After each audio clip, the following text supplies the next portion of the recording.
starting an arts-based business. This is for all the people out there who do random things every day, kind of throw things up on Etsy here and there, and I think it can be kind of intimidating to start your own business. And these are just kind of free and really cheap ways to start out in. Alright, the first thing you're going to need is a steady job. It's kind of hard to focus on starting a business if you don't know if you're going to be able to pay rent. I would prefer something with steady hours, something that doesn't have much stress, you're not bringing work home. Really preferably a job where you work at a computer, because then when your boss isn't looking, you can work on your blog, send emails, or play Wolfenstein in 3D or something.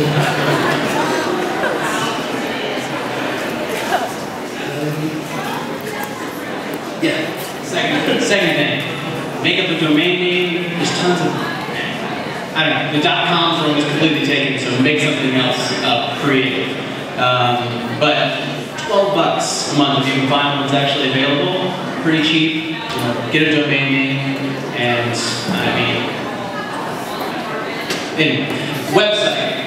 Because even though these websites are based around photography, if you're an arts-based business, chances are it's a visual art, and you're going to want lots of pictures of it. For $50, you can get a website, and yeah, it's cheap. Getting a Google local listing for your business is the best way for customers and clients to find you, and it's free. How will people find you and look at your website if you can't find it on Google? They won't. In your Google listing, you can add photos, videos, and info about your products. One of the best and worst parts of Google listing is the review section. Good in the fact that your happy clients can post a great review on how awesome you are to work with or how great your product is. Bad part is anyone can post a review on your page and you can't get rid of it. Even if you try to contact Google to remove it, they won't respond. I've come to the conclusion that no actual people work at Google. You need a cell phone. Take your existing cell phone, change the voicemail to your business, and then only answer it as your business. And you don't really need an iPhone. You can convince yourself that, oh, it's my cell phone and my computer all in one.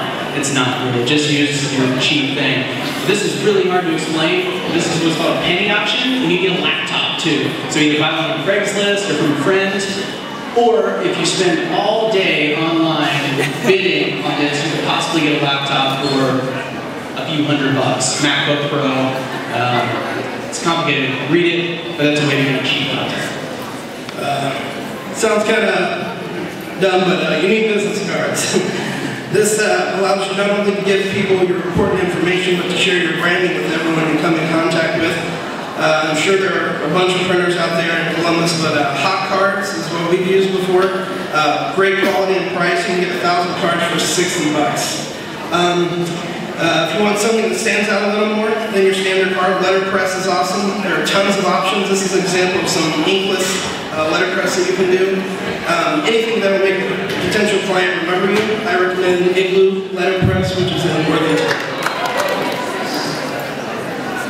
Facebook business page. Everyone talks about Facebook. This is like a super blog. Whereas a blog, people have to choose to come to your website over and over again. Facebook business page, it's not that big of a commitment to like your work, and then all of a sudden, your work is in front of those people all the time, even if they forgot you initially whenever they said, sure, I'll like you.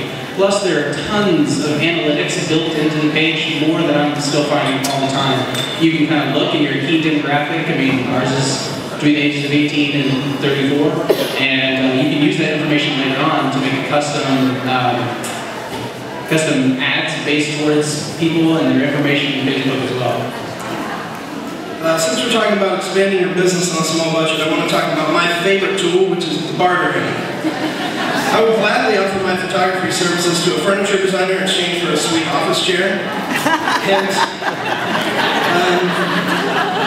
you could exchange some work with a blogger for a business profile or something like that. Metropreneur is a great information center for small businesses, especially in the creative market. Between business profiles and picking the brains of some of Columbus's business gurus, you'll have valuable information that you can turn around and convert into your own business plan. There are, all the media groups out there are pretty accessible in Columbus. That's one of the really cool things about starting a small business in Columbus and having a small business or just being involved in anything cool is you can contact any one of these people, Columbus Underground, CMH, Dispatch, and you'd be surprised how receptive people are to just talking to you or doing a story on you. Right now is an awesome time. This is an awesome place to start your own business, you know, small, large, whatever the scale. I mean, downtown is crazy. If you want, you know, if you're willing to go downtown, there's cheap rent, you know, talk people down from the rent prices. I mean, not to mention the support for your parents' small business community. Making money at your art is what we're talking about here. Some people would say that art is the most important thing. I would say work at your art. Get to a point where you're happy with what you're creating. There comes a time when you need to put down the horsehair brushes and make some money. A photographer once told us, a new lens isn't going to get you more clients. It's very good advice. Sometimes it's just business time. This guy knows what I'm talking about. I was told it's a good thing to end a speech with a quote, so I'm going to do that. Being good in business is the most fascinating kind of art. Making money is art, and working is art, and good business is the best art. Andy Warhol. Thank you.